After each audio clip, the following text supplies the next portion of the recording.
Ima nesem gdje sam rekla da te moja odabra.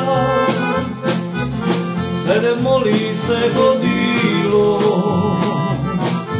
niče ne de glasaću.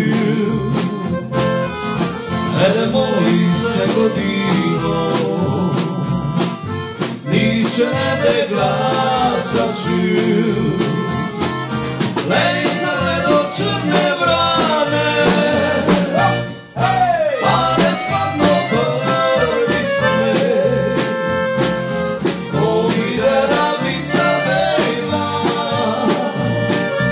čina de ostala sled.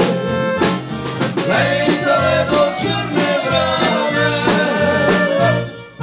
pa ne spadno prvi sneg.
noče je zacumpralo srce. Strašno bi pa, angel moj, da se stisneva nocoj. Bi pa, tako ti, ampak kyper duge dni, se okoli beli svet, leta obnidela cvet. Ljuba pada, ide spat, ključ obrne se enkrat. Ljuba pada, ide spat, ključ obrne se enkrat.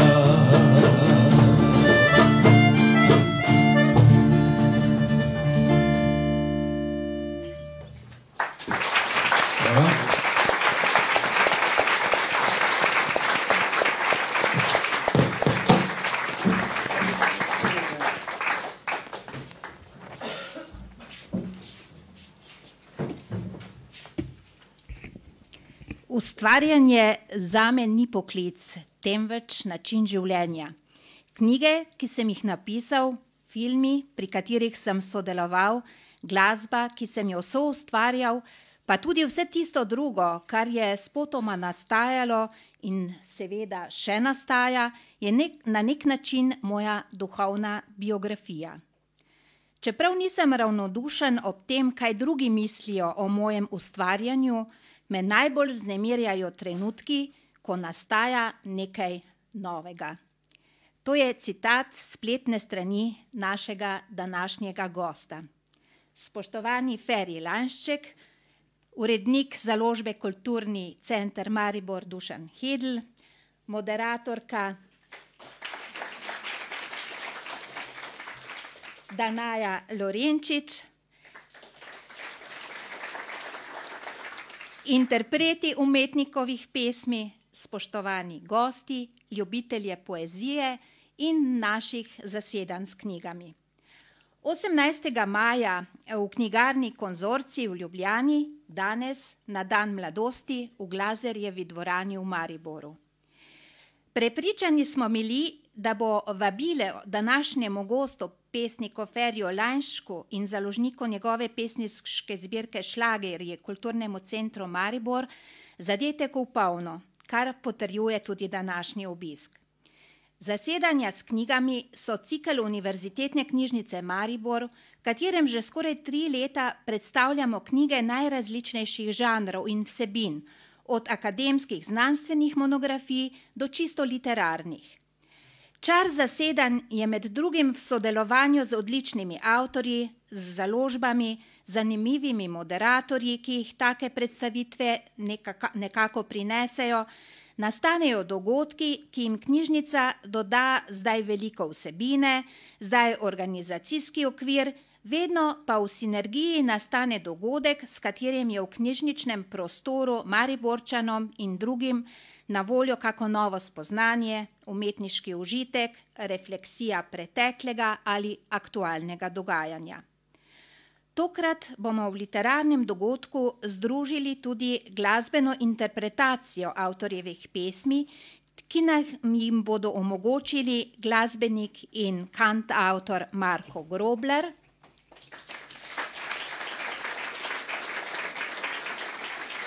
in romska glasbena skupina Del Tuha, ki je napravila ta krasen uvod.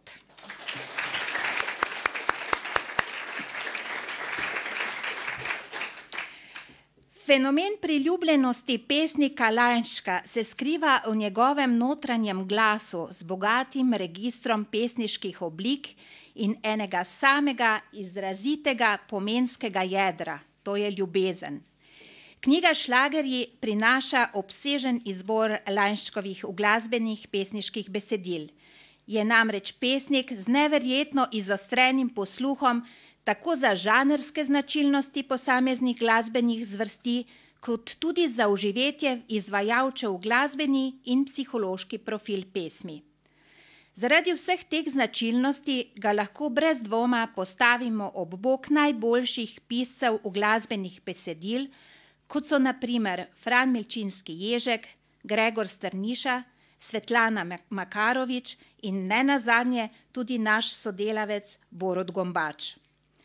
Danajo Lorenčič, ki v moderatorski vlogi v Univerzitetni knjižnici danes debitira, pa vabim, da nam današnjega gosta bliže predstavi. Hvala.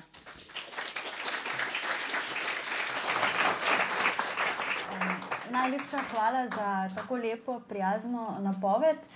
Bi pa morda najprej, preden predstavim današnjega gosta, predstavila tiste, ki so pravzaprav pripomogli k temu, da smo danes tukaj, kajti brez glasbe najbrž ne bi bilo te pesniške zbirke. In torej hvala skupini Deltuha, ki jo sestavljajo Damjan Leandres, Zoran Horvat, Elvis Resnik in Štefan Horvat.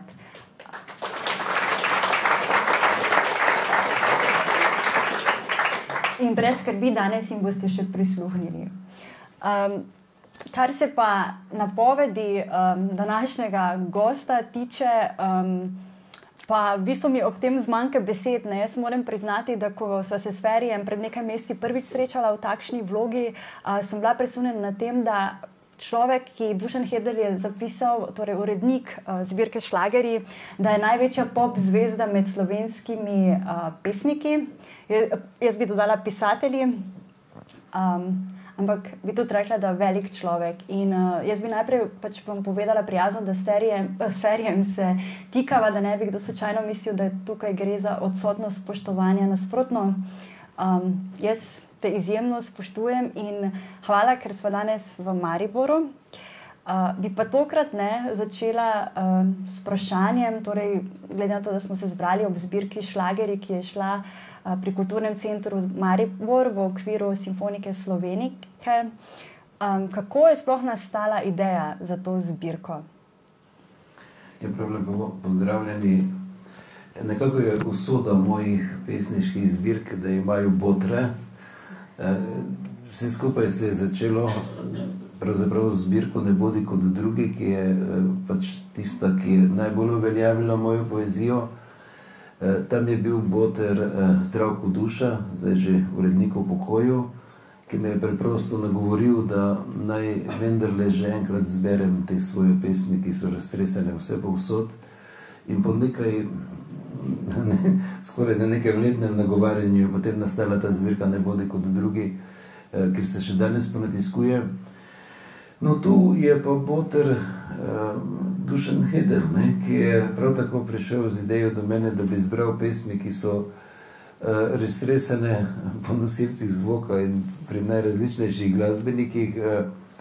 Mojih uglasbenih besedil je pravzaprav že čez 300, izvajajo jih najrazličnejše zasedbe, od resne glasbe do džezovskih zasedb, do pevskih zborov, pa do pevcev popularne glasbe, tudi narodno zabavno skladbo so že ustvarili na podlagi mojega besedila. Veliko je pravzaprav napisano za romske skupine. Skupina Halga, to band je bila prva, potem je bila skupina Langa, ki jo poznate. In tole je pa zdaj čisto sveža, nova, pristna skupina Deltuha. Moram reči, to je zdaj čisto mi pač misel odide, ampak se ne vem, če je bilo včeraj ali predvčerajšnjim, smo pri njih na terasi posedeli ob glasbi. Fantje so igrali tako za svojo dušo in tiste 3 ure, ko sem jih preživel z njimi na terasi, se ne da nadomestiti z ničemer. To sem hotel reči vmes. Tako da moje sodelovanje z romskimi glasbeniki ima neke posebne vzroke, posebne vzvode. To imam preprosto rad. Če misliš, da sem zašel s teme, nisem. No, skratka, boter je tu, boter je Dušan Hedel, on je preprosto rekel, da izberi to. In jaz sem potem seveda to zbiral kar malce s težavo, ker nimam veliko stvari dokumentirane. Sem že v letih, ko se vsega ne spomnim, in veliko je bilo vmes pravzaprav vprašanj, na katere nisem vedel odgovoriti. Tudi Marko Grobler bo danes pel, rekel mi je prvo verzijo pesmi, vmes je bila druga verzija in ne vem, Ditka danes poje tretjo verzijo. Tako da smo iskala besedilo kar nekaj časa. Skratka, toliko v Botru. Je potem Boter pomagal, oziroma kako si, ker namreč zbirki predvidevam, da ni več, torej niso vse pesmi, ki so uglasbene. Kaj so bila merila oziroma kriteriji pri izboru pesmi, ki si jih umestil potem v zbirko? Osrednji kriterij je bilo to, da so to pesmi, ki govorijo o ljubezni, da so to ljubezenske pesmi iz najrazličnejših razpoloženj. Drugi kriterij pa je to, ker se mi je zdelo, da so vsaj toliko v redu, da so lahko natisnjene v knjigi. To je bil ta nek literarni kriterij, droben. Verjetno, če bi nekdo drug izbral neke druge pesmi, ampak jaz se nisem oziral tokrat na nič. Ne na to, ali so te pesmi bili zelo popularne v svojem času, ali so postale zimzelene, ali so preživele svoj čas. Nekako lastni kriterij sem pravzaprav uporabil. Zdi se mi, da je to nekako najbolj potem knjiga, ki se tudi jaz veselim. Mislim, vsi se pravzaprav veselimo in če smo prejšnji teden gostila tudi ženske izvajalke, ki v veliki meri izvajajo tvoje pesmi, smo danes bolj v moški glasbeni družbi in zanimivo je, kot sva že večkrat povedala, je, da je tvoja poezija z dvema lirskima subjektoma.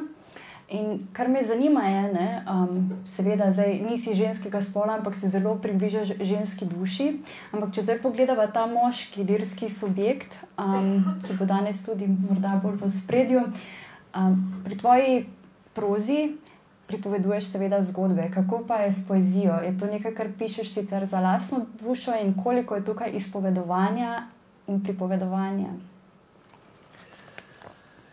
Ja, vsekakor je res, da v moji poeziji, tisti, ki jo berete, to veste, obstajata dva lirska subjekta, moški in ženski. Zdaj, ta moški lirski subjekt je nekako pričakovan, logičen.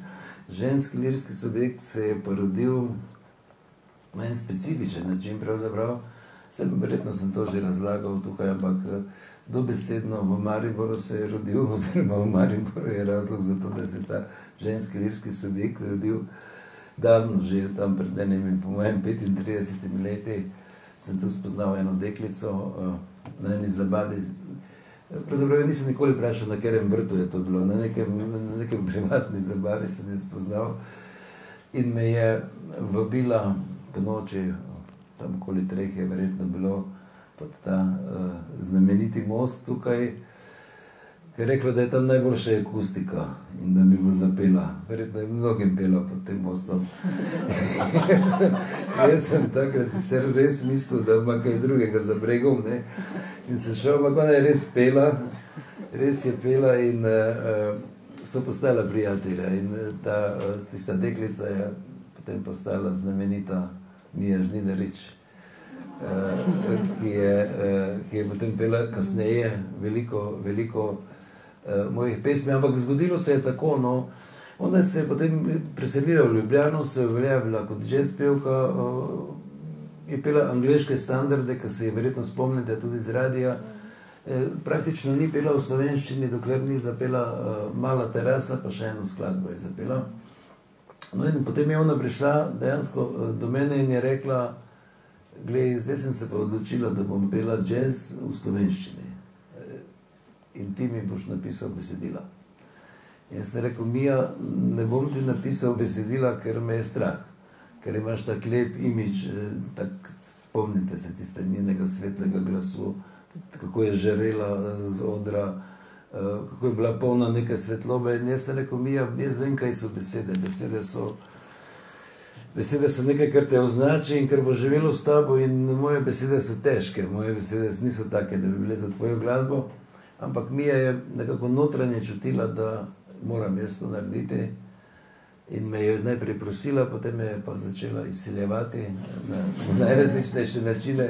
Vsi ga poznate, veste, da je zna biti zelo tako, ne vem, to se je malo anekdotično, ampak res je tako, ona to zastavila, ne vem, se spomnim kavarni v Unijo v Ljubljani, je kradla pepelnika in jih zlagala v torbico in je rekla, poslušaj, če ne napišeš, bom zdaj kelnerjem poklicala in povem, da si to ti naredil, ne.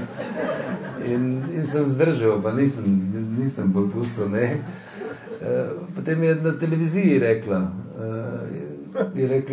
midva so vse zmenjena. Jaz sem pela v slovenščini, Feri popisal, ampak jaz sem se res še zmeraj opiral, ker me je bilo strah, dobesedno. No in potem je pa rekla, če me ne napišeš, dam besedo, da ne bom nikoli več pela v slovenščini. In ker sem je poznal, ker sem vedel, da se zna zarotiti, sem potem popustil in sem zelo veliko odgovornosti, in morate mi verjeti, napisal tiste prve besedila za pobarvanko, to je zdaj kultna zgoščenka, pravzaprav mnogi jo iščejo, ker je ni na tržišču, ampak skozi srečujem ljudi, ki me sprašujejo, če jih zrihtam, pa ni nikjer, ne. No in takrat se je rodil moj lirski subjekt. Takrat sem jaz videl Mijo na odru, videl sem, da grejo moje besede skozi njo na tak način, da mi je ona potem enkrat po telefonu rekla, Feri, zdaj pa jaz več ne vem, ali sem jaz tvoj medij, ali si ti moj medij, ali ti mene uporabljaš za glas, ali jaz tebe uporabljam za dušo. Se pravi, zlilo se je to dvoje na tak način. In takrat se je rodil ta ženski lirski subjekt, ki še danes živi, ker so potem mnoge pevke pele moje besedila. In jaz sem vsem pisal z enako odgovornostjo. Jaz vem, da na koncu je pri pesmi, pri skladbi je zmeraj tako, da ostane pevec, ostanejo njegove besede in večina publike, večina ljudi sploh ne ve, da je to nekdo drug v glasbo, da je to drug napisal besede. In potem rečemo, ne vem, pesner je v meri en, ne, seveda je besedilo pa moje, ne. Jaz sem v bistvu napisal besedilo, ampak mi skozi to skladbo čutimo pesnerja, ne, ampak kogarkoli drugega bi omenil. Tako da to se mi zdi neka velika odgovornost, ker s tvojimi besedami gre drug na oder in se identificira s tem in lahko ga zelo pravzaprav na eni strani zavedeš, mu daš neke besede. Zanimivo je nekaj, no, zdaj, če sem se že razgovoril, ne, v tem, pa nima veze, zdaj recimo še malo o moškem lirskem subjektu, ker so romske skupine običajno moške skupine, ne, pri nas. In recimo ta odgovornost pisati za romske skupine, to je zdaj izkušnja Halga, Langa, je pa še težje, ker ti fantje pa preprosto so še bolj dosledni sami do sebe, kot je Mija. Oni ne bodo nič zapeli, kar njim ni zlezlo pod kožo, kar ne sega v njihovo dušo, kar ni tisto, kar bi tudi oni povedali, ne. In to je ta specifika pač ustvarjanja za glasbo. Vem, da se da drugače, vem, da se pišejo skladbe ali pesmi po naročilu, vem, da se s tem trguje, vem, da se s tem vsašta dogaja, vem, da se to na najrazličnejše načine ustvarja, ampak pri meni preprosto nikoli ni nič nastalo na ta način. Zmeraj je prijateljstvo, druženje, tudi se z nobenim pevcem ali pevko nisem skregal še v življenju, tako da smo še zmeraj vsi skupaj prijatelji, ne, to verjetno poveni, da nismo pod mizo nobenega denarja delali, ker bi se verjetno skregali hitro, ne. V bistvu dolgo časa, ne, preden si se nekako pojavil ti kot tekstopisec, je bilo kar eno obdobje, se mi zdi, ko smo nenehno ponavljali, da ni dobrih slovenskih tekstov. In če se zdaj vrnem na začetke, ne, to Mary Ann, ki jo je izvajal Oto Pestner, najbrž, mislim, domnevam, da je velika umetnost napisati besedilo, ki potem se prilega glasbi in tudi da nosi neko sporočilo. In me zanima, ne, kaj ti je pomagalo, kako si se sploh naučil pisati besedila, recimo, ker verjetno mora biti velik izziv, če recimo skladbo, melodijo prispeval Bojan Adamič in potem je potrebno na to napisati dobro popevko. Ja, seveda je tudi ta odgovornost do skladatelja, ne, to je tudi nekaj, kar je, to mora biti neka vzajemna Ampak res je, ta zgodba je resnična. Jaz sem delal tam v času študentskem na Radiu Ljubljana, takrat sem imenoval Radio Ljubljana, ampak me niso vzeli na Val 202, ampak sem delal v poročilih, v dnevno-informativni redakciji in tam meni nekako ni bil moj teren. To je bil tisti čas, ravno ko je, danes je 25. maj, ne? To je točno tisti čas, ko je tovariš Tito, takrat smo rekli, tovariš Tito umiral in so vse informacije še prehajale iz Tanjuga, iz Beograda in smo tam čakali sporočilo konzilije. Zelo napeto je bilo, nič mi ni bilo tam vredo, ne, pa če kaj narobe bilo, so takoj prišli tudi, da so koga odpeljali, celo tako daleč je došlo, sem bil priča temu, ne. Ampak zdaj to ni zdaj ta tema, nekaj drugo hočem reči. Jaz seveda sem tam delal, ampak skozi sem se muval pa okoli Studia 14, ne.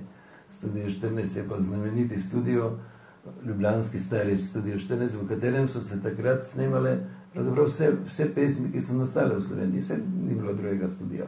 To je bil tisti čas, ko so pevci res morali, kako se reče, znati peti, ker se ni dalo to popravljati nič, ko so glasbeniki pač odigrali. In jaz sem se tam seveda muval, ker je meni bolj tisto privlačilo in je bil Dečo Žgur, spomnili se ga boste, skladatelja Deča Žgurja, je bil en tak zelo fajn, prijazen možakar, ampak seveda nikoli ni imel časa. Zmeraj je bila neka frka, zmeraj je nekdo snemal, zmeraj so tisti hodniki bili. In jaz sem mu pa skozi težil, da naj mi pojasni, kako napisati na glasbo besedilo, ker nisem vedel, kako to gre. In potem je on enkrat rekel, ma veste kaj, zdaj pa mi tega dovolj, pridite sem. In me je poklical k enemu staremu zarevelemu radiatorju, tam tistemu, je bila tam ena polička in je vzel papirček in mi je na enem papirčku v 15 minutah razložil vse, kar še danes vem in kar je še danes pomembno. Se pravi, to znamenito metrično strukturo pesmi, kako je zgrajena klasična popevka. To je bil kurz v 15 minutah, kakršnih pravzaprav pri nas ne obstaja, ker jaz ne vem, če je kakšna šola, da bi kdo učil, kako pišeš besedila za glasbo. Jaz mislim, da sem takrat tam diplomiral v tistem radiatorju in še danes mi to največ pomaga. In pazite, nekaj zelo lepega se mi je zgodilo. On me je naučil zapisovati potem takrat, pa še danes tako pišem, poudarjeni, nepoudarjeni, se pravi nepoudarjeni z U, poudarjeni s črtico. In jaz sem to delal, dokler nisem toliko usvojil. Zdaj imam metrične svime v glavi, zdaj jaz vidim, če založim, vidim sonet, ne, ni panike več zdaj. Ampak takrat je to bilo. Videl sem slučajno od Kajuha knjižico, ki jo je imel pri sebi, ko je bil mrtev. Knjižico, katero je zapisoval pesmi. To je autentična zadnje njegove pesmi, Kajuhove so tam zapisane in vse je pisal na popolnoma enak način kot jaz. Se pravi, črtica, če je enostaven vers. In me je dobesedno pretreslo, ne? Ker je ta razlika v letih, ampak očitno so to neka znanja, ki bi bila prav, da grejo. Jaz zdaj zmeraj vsakemu, ki me to sprašuje, pokažem, tako kot Dečo Žgur, ne, to osnove. In da slišimo, kako te je Dečo Žgur naučil, bomo sedaj prisluhnili kantavtorju Marku Groblerju, ki je leta 2014 v sklopu umetniške akcije Občutek za veter, o tem bova tudi še nekaj rekla, izdal album 10 uglasbenih Ferjevih pesmi. In ob tej priložnosti je tudi izšla pesniška knjiga. Torej, prisluhnimo sedaj 2 skladbama iz tega albuma.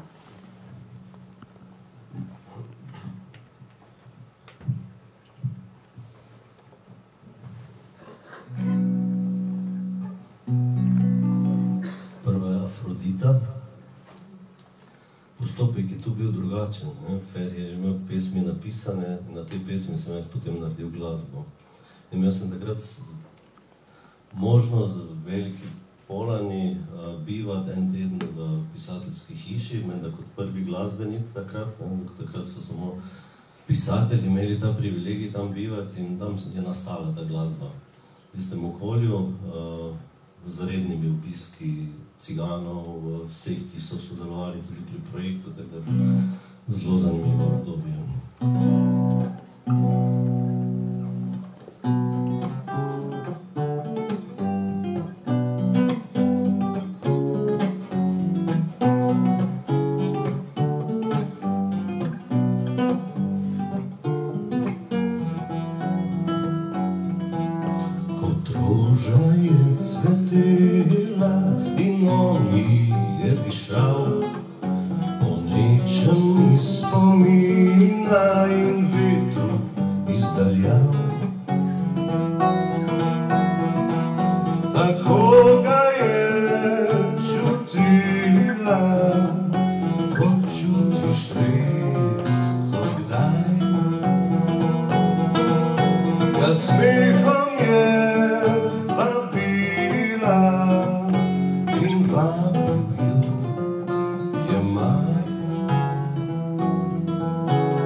Času, ker za 10 pesmi je bilo premalo, ne, cel koncert izvesti, pa smo še dodali. No in ta je, nisem se cele spomnil, pa sem Ferija prosil, naj mi pošli, sigurno ima, pa mi je poslal verzijo, to novejšo, ki je prej omenil, pa to ni več ta, ne, sicer je seveda še vedno dobra in gitar zdaj izvaja in boje. potem sem rekel, ne daj, to je starejši, mi je poslal drugo verzijo, ki je spet malo drugačna, pa še vedno ni ta. Včeraj zvečer sem se odločil, zdaj bom pa jaz napisal to pesem do konca po spominu, zdaj, če bo točno tako, da je bila, ne vem, verjetno se ti tudi več ne spomniš, meni je tak nekako v ušesu ostalo. Tega se upravičujem, če sem si toliko svobode pustil in s tem kaj pokvaril, ampak mogoče ne boste opazili, no. Mislim, seveda ne boste opazili. Da ne bi kdo mislil, kaj tako slabo pisal, ne.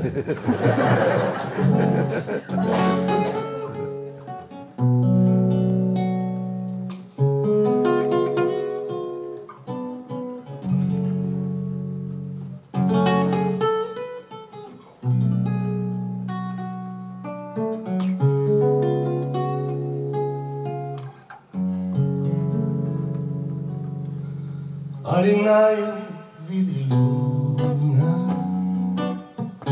ali nama ura meri čas, ali naju sliši ptica, ali naju vabi glas.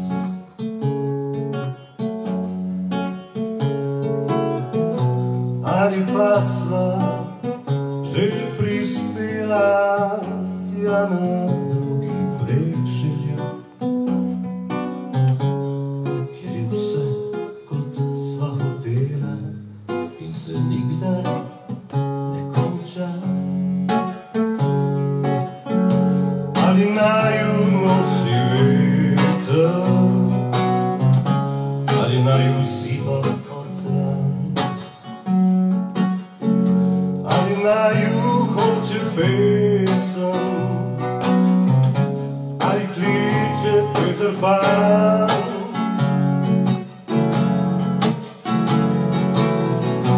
Ali pa sva že prispela tja na drugi breg želja,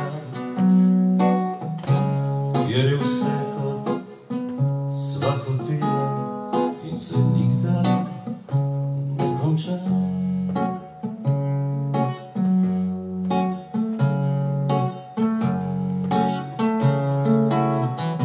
Ali pa sva že prispela tja na drugi breg želja, kjer je vse kot sva hotela in se nikdar ne konča. In se nikdar ne konča. In se nikdar ne konča.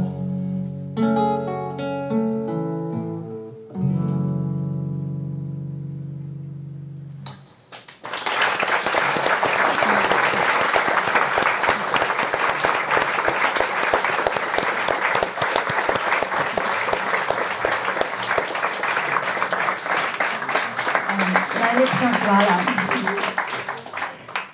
Ja, ker smo ravno, sem omenila občutek za veter, menda na spletni strani tvoji sem zasledila, da ti tudi ta občutek za veter pomaga pri pisanju skladb. Predvsem bi rad prosil Marka, da končno to posname. Da bo zakaj ostalo, ker je res sjajna pesem.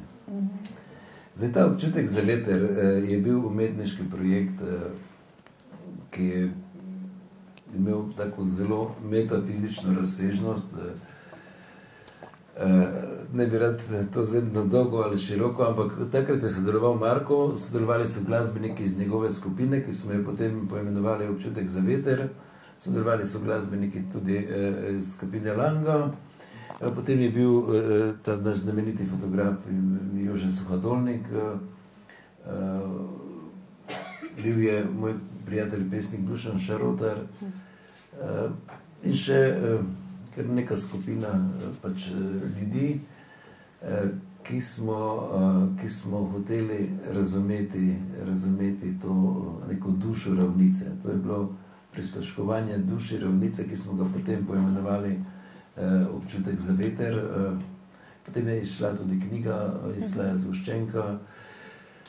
Največji projekt, ki smo ga snovala, potem kasneje na podlagu tega projekta z Dušanom Šerotarjem, je bil pa to, da bi na najvišjem bregu na Goričkem, pravzaprav drugem najvišjem bregu na Goričkem, ker najvišji je Srebrni breg, tole je pa v Čepincih, postavili veliko uho. To je podobna megalomanska zadeva bila, kot je zdaj oni stolp v Lendavi, na katerem pa seveda ne bi bilo to, da se lahko sprehajaš, ampak bi bilo uho, ki bi prisluškovalo vetru iz ravnice oziroma glasu ravnice in bi ta glas potem s pomočjo interneta in vsega tega bil slišan po celem svetu, ker so Prekmurci razseljeni po celem svetu. To je bil ta projekt. Ta umetniški del smo super izpeljali, onen del z gradnjo se nam je pa neskončno zalomil. Odnehala sva pa z Duškojem zaradi enega zelo poetičnega razloga, pa vam ga bom kar povedal, je anekdotičen, ampak je resničen. Midva sva kupila, oziroma šla sva v nakup zemlje, ta hrib sva kupila, ampak je bilo treba odkupovati po delih, ker je bilo več lastnikov. In na vrhu tega hriba je stalo, mislim, da 8 ali 9 brez belih, neskončno lepih, velikih, zraslih. In ta del zemlje, ker so bile te breze, sva že odkupila. Na ta način sicer, da nisva pa še prepisa naredila. In neko noč, nek dan sem jaz prišel gor in mi je nekaj manjkalo na tem hribu in ni bilo brez. Nekdo je posekal vse tiste lepe breze. In jaz sem vzel telefon in sem poklical Dušana Šerotarja v Ljubljano in sem rekel, Duško, glej, res sva družbenika, ampak jaz ti zdaj povem, jaz na ta hrib več v življenju ne stopim, ker so z njega odnesli tisto, kar je meni bilo najlepše. In tako se je projekt gradnje zaključil. Duško je rekel, poslušaj, pozabiva ta denar. In je to vse res, in tudi on ni bil nikoli na tistem hribu več. No. Tako da to panonsko uho ni bilo nikoli zgrajeno. Namenoma sem vam to povedal, sem vesel, da se smejite. Mislim, čeprav je žalostno, ampak je tudi smešno. Tako, zaresno smo mislili. Ne? Jaz verjamem namreč, da ljudje z ravnice zares obstajamo. Veliko sem se ukvarjal z ravnico, z ljudmi iz ravnice. Vem, da je ta občutek sveta človeka, ki je rojen v ravnici, malce drugačen kot človeka, ki je drugje. Ravnica je pač, se to veste, tisto mesto, kjer je vse daleč, kjer je nebo visoko in kjer si počutiš kot mravlja, zavedaš se svoje majhnosti in to ti daje nek odnos do sveta, ki je malo drugačen, kot če si rojen na vrhu Triglava, ne. Tam je bolj po moje pogled z perspektive orla je malo drugačen, ne, kot pa z perspektive mravlje. To je del tega razmišljanja o ravnici, tudi našega, ampak da se ne bi razgovoril preveč o tem. Ko sem prej poslušala Marka, sem razmišljala, kakšna umetnost je pravzaprav vedno, ne vedno, ampak interpretirati besedilo, ki ga je napisal nekdo drug. In moje vprašanje je, ker znano je, da ni skrivnostno, da si želel postati slikar, pa smo srečni, ne zato, ker ti ne bi privoščili, ampak zaradi tvoje dobre literature in pesmi, da nisi postal. Če si kdaj želel se ukvarjati z glasbo in izvajati svoje pesmi? Ja, zelo, se mogoče veš, ne vem, mogoče me malo zafrkavaš, ne, mogoče ne vem.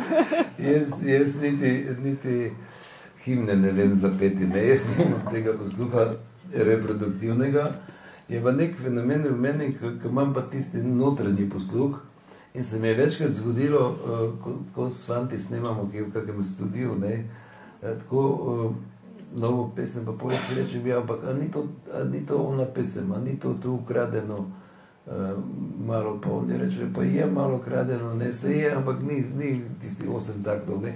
Tako da pa to pa, notranji posluh pa imam, ne.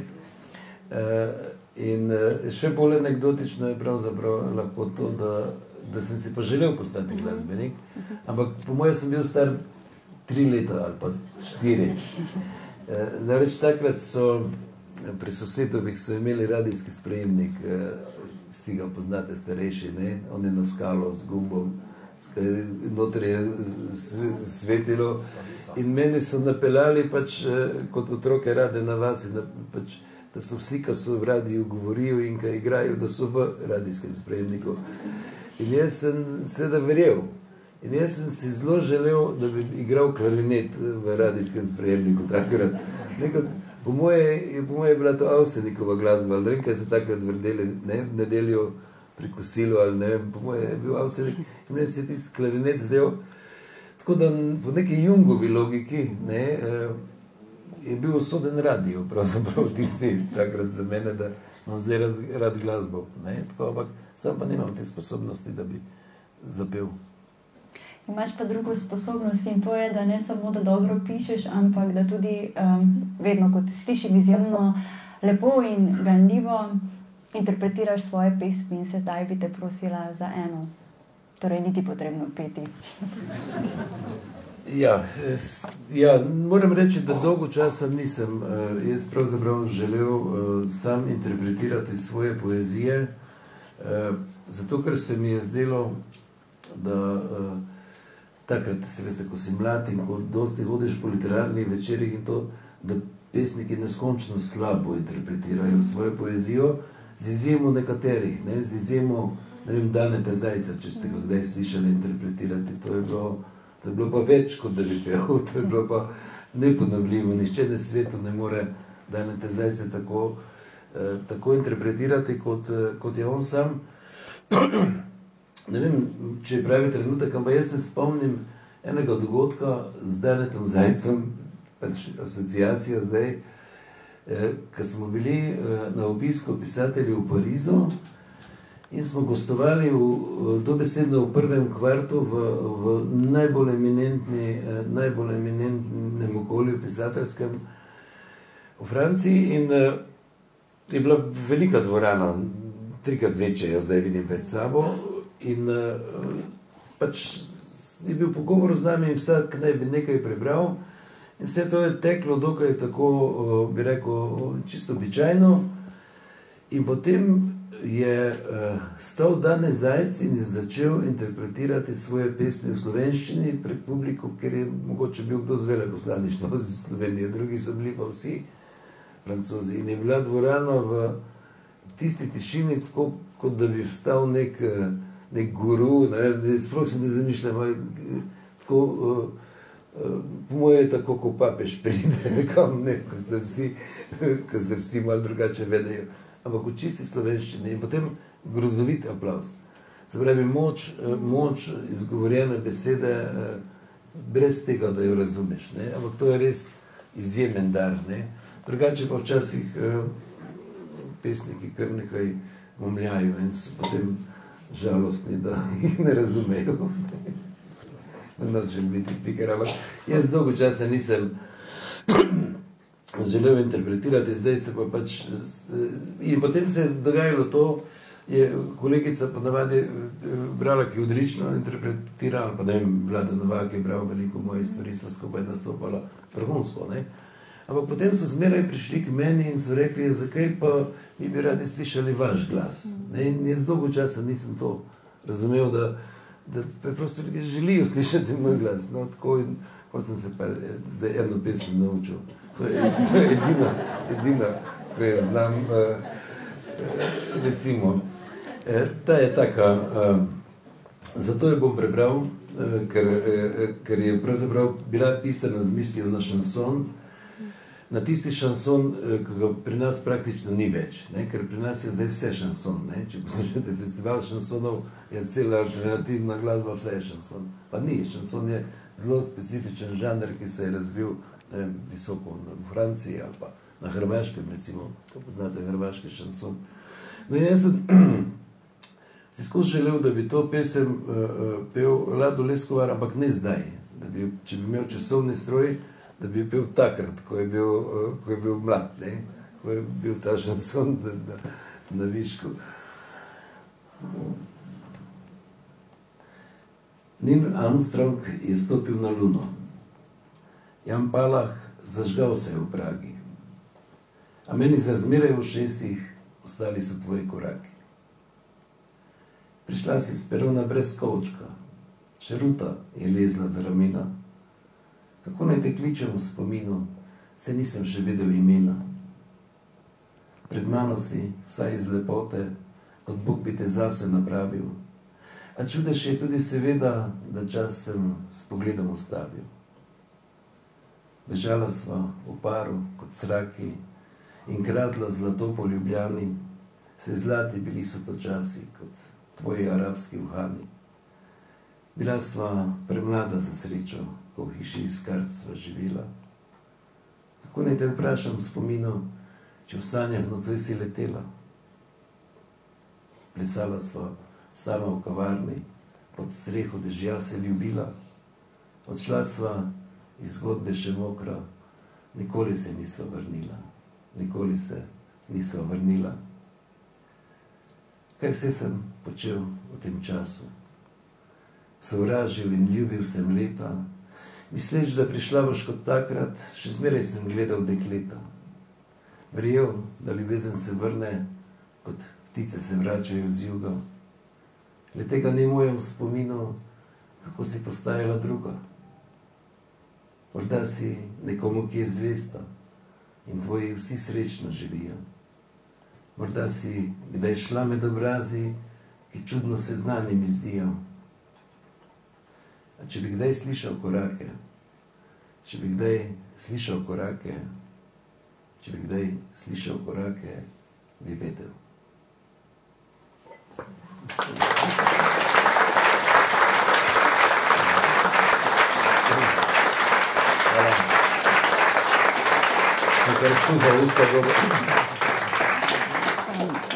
Kakšna škoda bi bila, ne, če ne bi interpretiral svojih pesmi. Sedaj pa ponovno vabim kantavtorja Marka Groblerja, da nam odigra še 2 skladbi.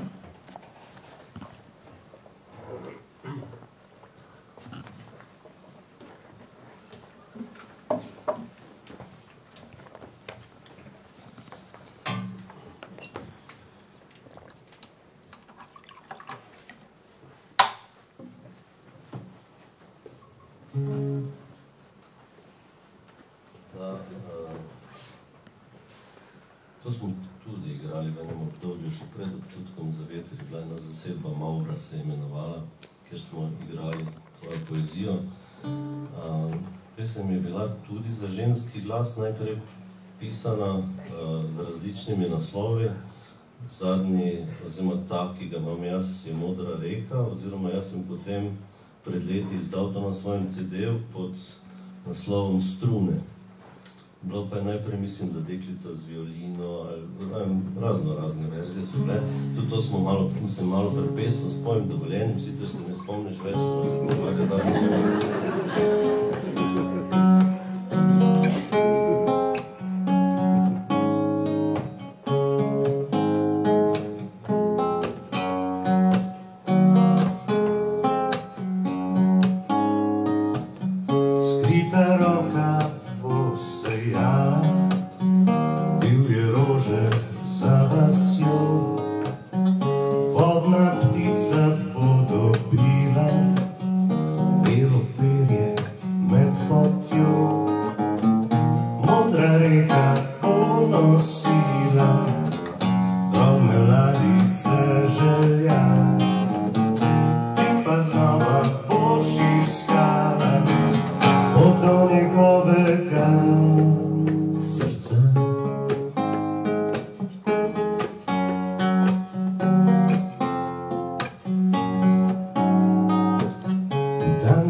So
Purič je v spremni besedi omenil le nekatere od izvajalcev, pa že teh je veliko v slovenskem prostoru, ki so izvajali tvoje pesmi.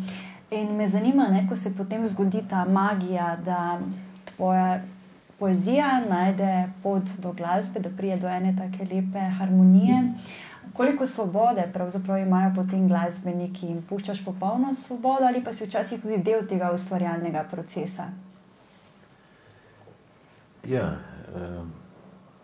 če sem prej rekel, da je nekako ljubezen tema, da je ljubezen na moji vrednostni lestvici pač najvišje, je verjetno naslednji atribut ali pa pojem svoboda. In jaz res živim za svobodo in za svojo lastno svobodo pripravljam se žrtvovati. In v tem smislu seveda vsi, ki sodelujejo z mano, imajo popolno svobodo. Ne, se pravi, gre za neko ustvarjalno kemijo, gre za neko željo po skupnem ustvarjanju, ki je možnost, kar je možno, jaz ne verjamem v tiste neke strogosti pa zgodbe, pa ne vem pa. Ali nekaj nastane, in dobra skladba lahko nastane samo na način, da se res ujame ta besedilo, se pravi melodija, skladatelj in izvajalec. In zmeraj, ko to se posreči, se mi zdi, da je čudež. To ni kar tako, vsem se nam zdi, da je to, zelo rado se nam zdi, da je to nekaj tako, pač ne se odločiš, pa narediš, pa ni tako.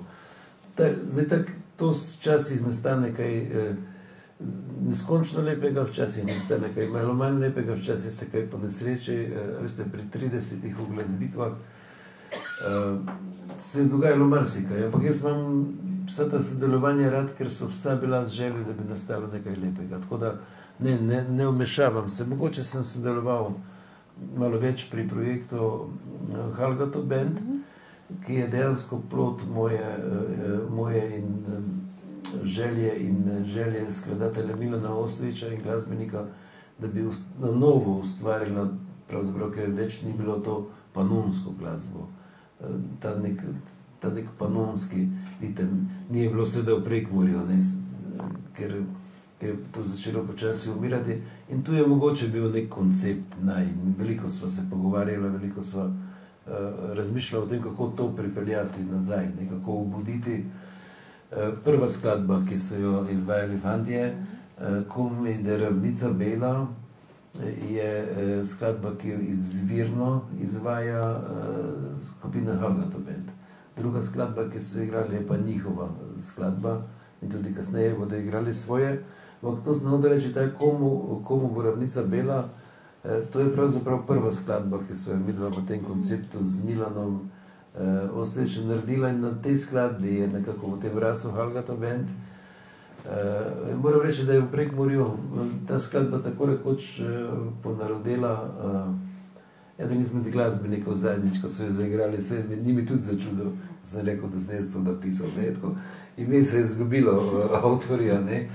In ko se pelješ zvečer, nekje tam, to se mi je zgodilo in slišiš, da so eni se na pikniku napili, pojejo Komu de ravnica bela, ali tudi verjetno ne vejo, kdo je to napisal. Ampak to je najlepše, kar se mi pravzaprav z glasbo lahko zgodi. Vse se lepšega ne more zgoditi. Ker pevce ponavadi vprašam in ponavadi so odgovori isti, da kako se počutijo, ko slišijo lasten glas. Marsikateri, čeprav mi jih z veseljem poslušajo, rečejo, da je to skrajno neprijetno. Kako pa je v bistvu, ko si avtor teksta? Ti je ljubo, ko slišiš na radiju, ko si ga zdaj omenjal, skladbo, ki si jo napisal ti? Najlepše mi je, ko slišimo živo, to moram priznati. Jaz se pravzaprav veliko družim z glasbeniki. Zadnji sem nekje rekel, da imam pač rad glasbenike, ki se jim po špilu ne mudi domov. V tem smislu sem veliko doživel pravzaprav z glasbeniki. In radije pa pravzaprav se mi zdi sploh ne poslušam, ne vem. Če ga v avto kdaj prežgem, tako da to si me našla. Ob tem velikem opusu imen, ki so že sodelovala s tabo, in ki smo prej slišali, da je čarobnost ravno v tem nastajanju, Me zanima, če je ostalo še kako neuresničena želja, torej še kakšen izvajalec, skupina ali izvajalka, s komer bi želel še sodelovati, mislim, na novo. Pravim, da zadeve nastanejo zelo spontano, nekako splošno je postalo znano, ko zmeraj to ponavljam. Jaz sem pa, kako se reče, fan Severe, pevke naše, s katero se poznava in sem si vredo, ni nikoli nič mojega zapela in se mi zdi, da je tudi boljše, da ne bi nikoli, ker jo obožujem, pravzaprav, da ohranim nekoga tako v tem razmerju, kot je pač ta klasično, poslušalec pa znani pevec, tako da njeno ime mi prvo pride na misel zaradi tega, ker je njen način petja nekaj neverjetnega, pravzaprav. Tako poje, kot da bi dihala in govorila to, kar poje. To je izredna redkost, tako da to je recimo glasba, ki jaz obožujem. Hvala Bogu, poje odlična besedila, sodeluje z odličnimi glasbeniki in je vse v najlepšem redu. Prej, ker si rekla, da ni veliko dobrih besedil v slovenski glasbi, jaz mislim, da jih je kar veliko. Problem je, da jih vse manj slišimo na radiju, ker pač radio funkcionira po nekih glupih zgodbah, ki jih jaz sicer zelo dobro poznam, ker se družim tudi s tem ozadjem drugim producentskim. To gre tako daleč, da dejansko merijo že ritem, zvoke, besede angleške, ki se morajo tokrat ponoviti, da bodo vlekle. Mislim, slovenski radio je, se pravi, slovenske radijske postaje so v katastrofalnem položaju. Vse drugače je že na Hrvaškem, recimo, če gledate, se peljete z avtom čez Hrvaško, boste slišali pravzaprav hrvaško glasbo, če se peljete čez Mađarsko, boste slišali mađarsko glasbo, če se peljete prek Italije, boste slišali samo italijansko glasbo, če greste v Avstrijo, je tudi veliko boljše. Če se pa peljete čez Slovenijo, meni je uspelo iz Kopra se prepeljati do Murske Sobote, ne da bi slišal eno slovensko pesem. Pa sem samo slovenske radijske postaje menil, ker ni bilo po noči, podnebi je bilo, po noči je več. Hočem reči, veliko je slovenskih dobrih besedil, lepih besedil, samo žal ni na radijskih postajah in do nas pa večinoma zdaj glasba prihaja prek radijskih postaj, tako se mi zdi še zmeraj. Ne vem, radiji so strahovito močni, pravzaprav, v tem, ampak to zdaj ni problem tega večera. Marko je ohranil eno lepo skladbo, sploh posnel je ni, pa smo jo danes slišali, tako da preživela. In rešitev je tudi to, da narediš tako kot jaz, da si daš na mesto radija, da poslušaš Pobarvanko, od prej že omenjene Mija Žnidarič, ki je res za moje pojme kultni album.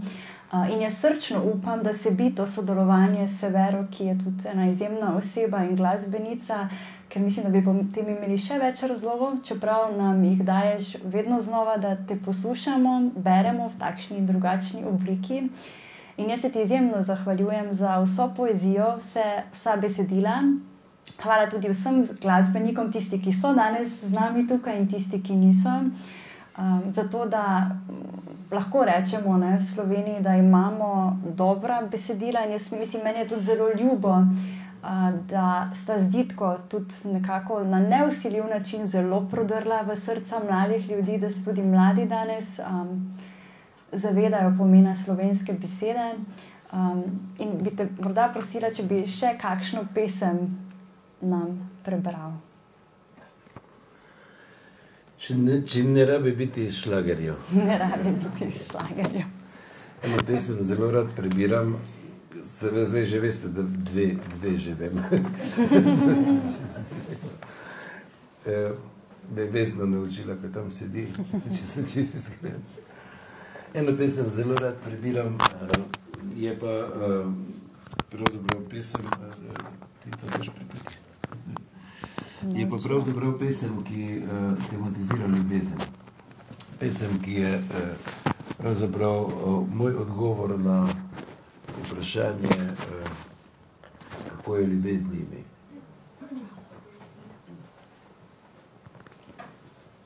On je bil star in tak čuden. Ona pa skoraj gospa. Imela sta vse in veliko, rada sta skupaj bila. Vlekel je pipo s pokrovom, ona pa majhnega psa. Za njima kazali so s prstom, ko sta po ulici šla. Imela sta klopce v parku in v stari kavarni svoj kot. Molčala sta dolgo v mraku, poslušala glasbo brez not. Takšna bila je ljubezen, mnogi so se ji smejali. Takšna bila je ta sreča, mnogi je niso poznali. Potem pa je ona zaspala. Tako je zaspala zaskos. On se je v črni obleki še zadnjič odpravil na most. Vsem je bilo malo čudno, da to še lahko se zgodi. V vodi pa nihče ni videl lučke, ki tam še gori. Edino je pevec zapisal to pesem v svoje srce, če kdaj bo kdo vprašal, kako je ljubezni ime.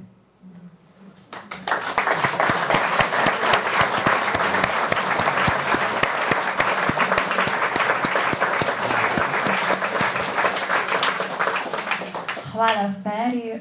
Sedaj bi pa povabila ponovno skupino Deltuha, da nam odigrajo še dve skladbi. Ena je Ferijeva, uglasbena v prekmurščini, druga pa je romska.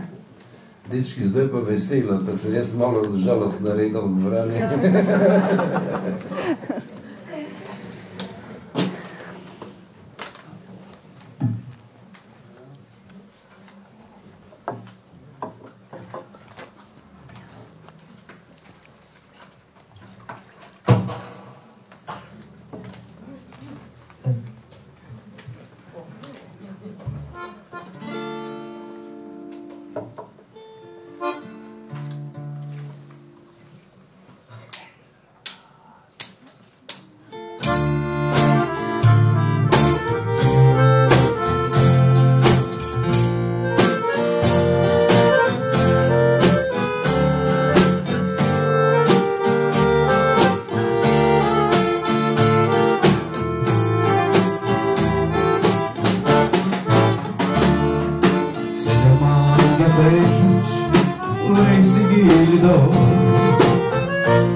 dobrodošli.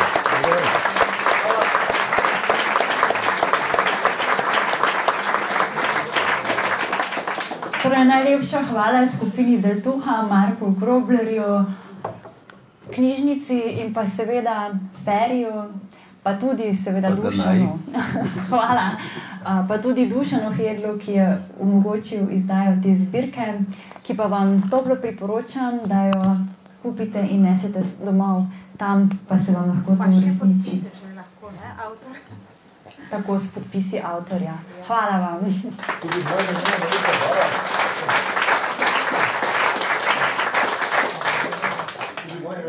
Hvala vsem, seveda, gospod direktorci in vsem sodelavcem Univerzitetne knjižnice, tudi vsem sodelavcem Kulturnega centra, pa mojstro zvoka Baumanu za dober zvok, Danaj, Ferjo Lenško. Kar se pa prodaja tiče, pa moram dati eno navodila. Pokvarila se nam je davčna blagajna. Ampak so tukaj tudi dobre novice, kar se tega tiče. Pri kolegici Moniki je knjig na voljo, koliko hočemo, koliko želite, koliko jih boste kupili. Vzeli jih boste seboj, mi vam bomo kasneje poslali, vi boste postili naslov, mi vam bomo poslali račun in boste denar kasneje nakazali. Slaba novica pri tem pa je spet, da knjige ne moremo dati s popustom zaradi državnega zakona, 6 mesecev mora biti od izida knjige, kar pa svoja knjiga čisto nova. Bomo pa vam zato poslali brezplačni izvod kakšnega CD-ja, kakšne ljudske pevke ali pa kar boste želeli. Hvala, izvolite.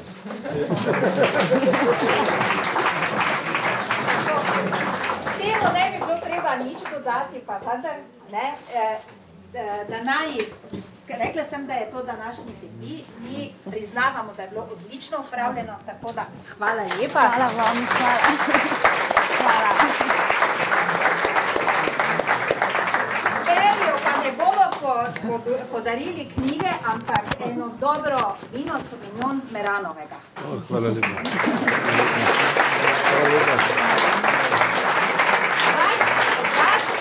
Pa v duhu današnjega večera vabim, da se še malo podružite pred knjižnico ob Kozačku in ob Prekmurski gibanici.